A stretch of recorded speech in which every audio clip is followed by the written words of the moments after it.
I think this relates to just what I said. Economic science is in fact, if you take a look at the actual economic science, overwhelmingly, it's the study of markets. How can markets work in pure forms? Okay, it's pretty much, that's what it is. There's nuances, but that's the core of the study. As I said before, you can learn things that way. You can learn about how a certain abstract model should function without interferences. And from that, you can extract principles, conclusions, things the way, how things might happen, arrow theorem, other things. Economic engineering is saying, what do we do in the complex systems of the world? That involves many other factors besides the abstract model. Can learn from the abstract model. There are principles that you can think about how you might apply, but you have to do it in a way which deals with the complexities of the realities of human existence, society, political formations, and so on, which have a dramatic effect on how the economy works. I mean, just in gross terms, take a look at the post-World War II economy. Roughly, take the United States as a model. I mean, other countries have variations. So there's basically two periods. There's the period of so-called regimented capitalism, Second World War up until mid-70s, roughly. Then there's the period of neoliberalism, a reaction to regimented capitalism, late 70s to the present. They're radically different. Period of regimented capitalism had the highest growth rate in American history, egalitarian growth,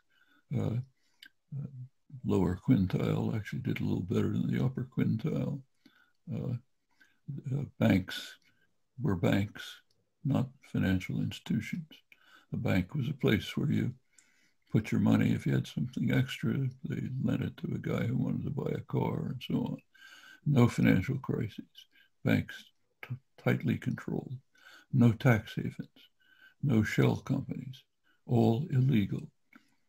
Treasury Department enforced the law. There's a lot more to say, but that was basically the first period. Wages tracked productivity. Minimal wages tracked productivity. Starting in the late 70s, it all changes.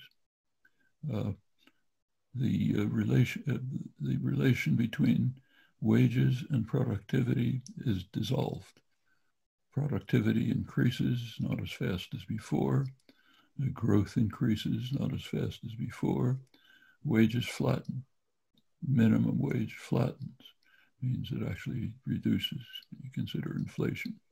Today, if that curve had been extrapolated, minimum wage would probably be about $20 to $25, something like that an hour. It's about a third that at the moment. The growth increased, but into very few pockets. So for example, when Reagan came in, the top, just take a look at the very top 0.1% of the population. They had about 10% of the wealth. Now it's double, 20% of the wealth. Incredible figure. The Rand Corporation just came out with the first major effort to study how much wealth was the lower 90% deprived of through neoliberal programs. In other words, if things had continued versus what happened, what's the gap in wealth? Well, for the lower 90%, which means working class and the middle class, $47 trillion. It's not small, not small money. And that leaves out the unknown, probably tens of trillions of dollars that have gone into tax havens and shell companies once Reagan opened the doors. That's how political the political economy differs from the abstract models. This was all in the name of free markets, but you know what that means. The nature of the political system was changed, not secretly. Reagan, in his inaugural address, this is echoed by Thatcher at the same time, said, governments are the problem. Well, you eliminate governments, there are still decisions. So if they're not in the hands of government, where are they? In the hands of private enterprise, unaccountable private tyrannies, in fact. And they have a responsibility. It's a crucial part of the neoliberal programs. Milton Friedman, the economics guru, announced in a famous article, 1981, the sole responsibility of the management of a corporation is self-enrichment. Anything else violates fundamental principles. So transfer decisions to the hands of private, unaccountable enterprises whose sole responsibility is self-enrichment.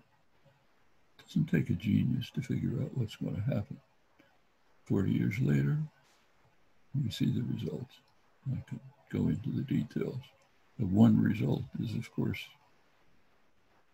we're seeing it all over the United States, in Europe, many other places. Anger, resentment, understandable, justified, contempt for institutions, including capitalist institutions, just contempt across the board, political parties that were the dominant ones, center left, center right for years, dissolving, fertile terrain for demagogues who can come along and say, I'm your savior, I'll take care of these bad people who are doing things to you, immigrants, blacks, the poor, any China, any convenient scapegoat that's around.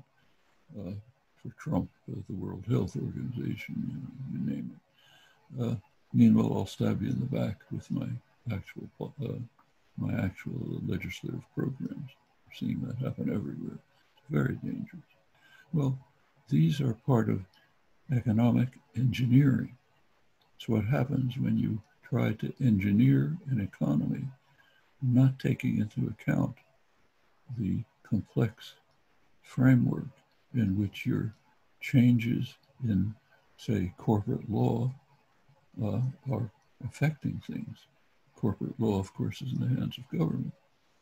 It's corporate law that says that you have to be devoted socially, totally to self-enrichment. Incorporating is a gift from the government. You're getting privileges. In return for that, you have to follow laws. When the laws change in the political system, the whole economy changes radically. Numbers like $47 trillion is not small change, and that's a small part of it.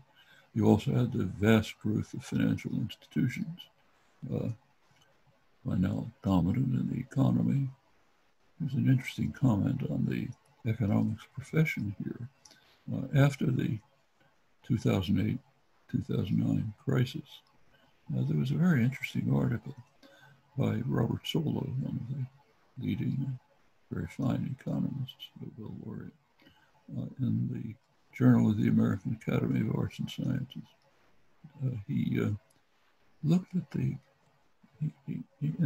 noticed, he recognized the vast growth of financial institutions, which at that point had about maybe 40% of profits.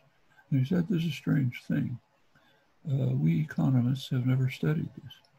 We've never studied what the effect is of the enormous growth of financial institutions on the economy.